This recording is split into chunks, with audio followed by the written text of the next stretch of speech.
ലഭ്യമായ വിവരങ്ങൾ അനുസരിച്ചാണ് ഞാൻ ഈ കാര്യങ്ങൾ പറയുന്നത്. ഇപ്പോൾ നമുക്കറിയാം, ഇദ്ദേഹത്തെ അറിയപ്പെടുന്നത് തന്നെ മാംഗോ ഫോൺ കേസുമായിട്ട് ബന്ധപ്പെട്ടിട്ടാണ്. അങ്ങനെ 2016 ഇദ്ദേഹത്തെ പോലീസ് അറസ്റ്റ് ചെയ്യുമ്പോൾ ആണ് കേരളം അറിയപ്പെടുന്നത് ഇങ്ങനെ ഒരു വ്യക്തിയെ പറ്റി. അവിടെ ഒരേ ഡോക്യുമെൻ്റ് തന്നെ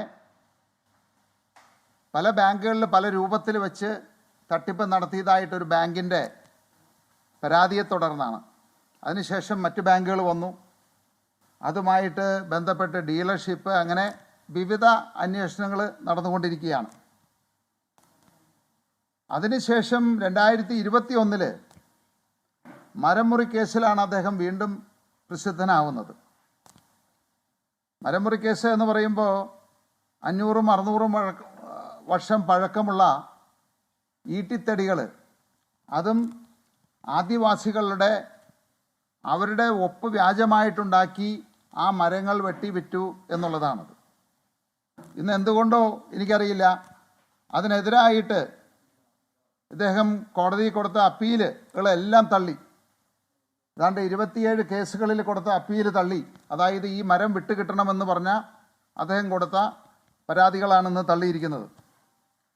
അപ്പോൾ അതിനുശേഷമാണ് ഈ അടുത്തിടയ്ക്ക് ഇദ്ദേഹം ഈ മരമുറി കേസിൽ ഏതാണ്ട് മാസങ്ങളോളം ജയിലിൽ കിടന്ന് പുറത്തിറങ്ങി പിന്നെ പ്രത്യക്ഷപ്പെടുന്നത് ഒരു ചാനൽ ഏറ്റെടുത്തുകൊണ്ടാണത്.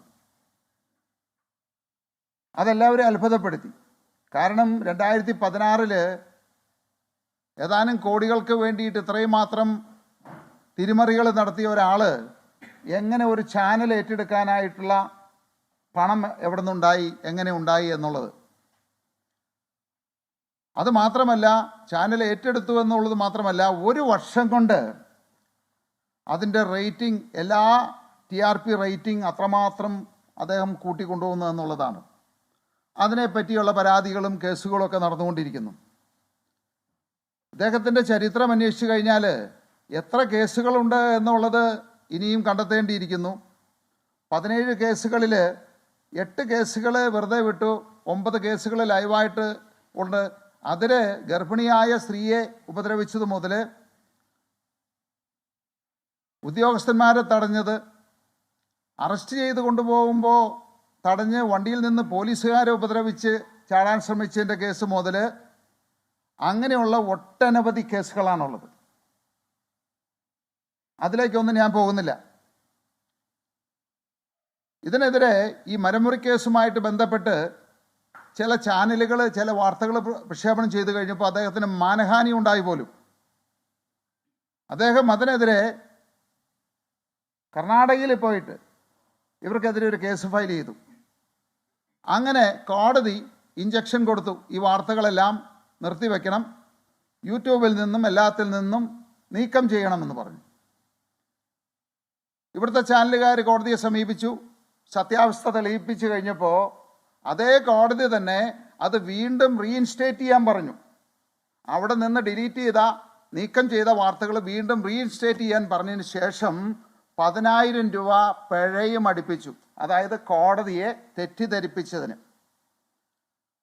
അപ്പോൾ അങ്ങനെയുള്ള ഒരാളാണ് ഇപ്പോൾ കിറ്റക്സിൻ്റെ പുറകെ, സാബു ജേക്കബിൻ്റെ പുറകെ നടന്ന് നിരവധി വസ്തുതാവിരുദ്ധമായ ആക്ഷേപങ്ങൾ ഉന്നയിക്കുന്നത്. അപ്പോൾ നമുക്ക് ഒരു ചാനൽ കയ്യിലുണ്ട്, അതുകൊണ്ട് അതിൻ്റെ മുന്നിൽ ഇരുന്നിട്ട്, ക്യാമറയ്ക്ക് മുന്നിലിരുന്ന് എന്തും ആരെയും പറ്റി പറയാം, അവരെ അധിക്ഷേപിക്കാം. അത് ഒരു വിഭാഗം ജനങ്ങൾ വിശ്വസിക്കുകയും ചെയ്യും. അപ്പോൾ അത്രമാത്രം തെറ്റിദ്ധാരണാജനകമായ വസ്തുതകൾ സമൂഹത്തിൽ പറഞ്ഞതുകൊണ്ടാണ് ഞാൻ ഇങ്ങനെയൊരു മീറ്റിംഗ് ഇന്ന് വിളിച്ചത്. ഇതിൽ ഇദ്ദേഹം തന്നെ പറയുന്നുണ്ട് 5 ലക്ഷം രൂപ മേപ്പടി ഫോറസ്റ്റ് റേഞ്ച് ഓഫീസർക്ക് കൈക്കൂലിയായിട്ട് കൊടുത്തു എന്നുള്ളത്. അതുപോലെ തന്നെ അവരുടെ ഓഫീസിൽ 2 ലക്ഷം കൊടുത്തു എന്ന്, 10 ലക്ഷം സൗത്ത് വയനാട് DFO രഞ്ജിത് കുമാറിന് കൊടുത്തു എന്ന് പറയുന്നുണ്ട്. 3 ലക്ഷം അവരുടെ ഓഫീസിൽ കൊടുത്തു എന്ന് പറയുന്നുണ്ട്. 3 ലക്ഷം DFO ബാബുരാജിന് കൊടുത്തു എന്ന് പറയുന്നുണ്ട്. 2 ലക്ഷം DFO ഡനീഷ് കുമാറിന് കൊടുത്തു എന്ന് പറയുന്നുണ്ട്. അപ്പോൾ ഇതുപോലെ ഉദ്യോഗസ്ഥന്മാർക്കെല്ലാം ലക്ഷങ്ങൾ കൊടുത്തു എന്ന് അദ്ദേഹം തന്നെയാണ് പറയുന്നത്. അപ്പം ഈ ഉദ്യോഗസ്ഥന്മാരെയും രാഷ്ട്രീയക്കാരെയും ഭരിക്കുന്നവരെയെല്ലാം കൂടെ ഉണ്ടെങ്കിൽ എന്ത് വൃത്തികേടും ചെയ്യാമെന്നാണ് അദ്ദേഹം ഇത് തെളിയിച്ചിരിക്കുന്നത്. ലോകത്തെവിടെയായാലും ഏത് സമയത്തും 24 വാർത്തകളും ഓഗ്മെന്റഡ് റിയാലിറ്റി പാക്കേജുകളും എക്സ്പ്ലെയിനറുകളും വിശദമായി കാണാൻ ഞങ്ങളുടെ യൂട്യൂബ് ചാനൽ നിങ്ങൾക്ക് സബ്സ്ക്രൈബ് ചെയ്യാം.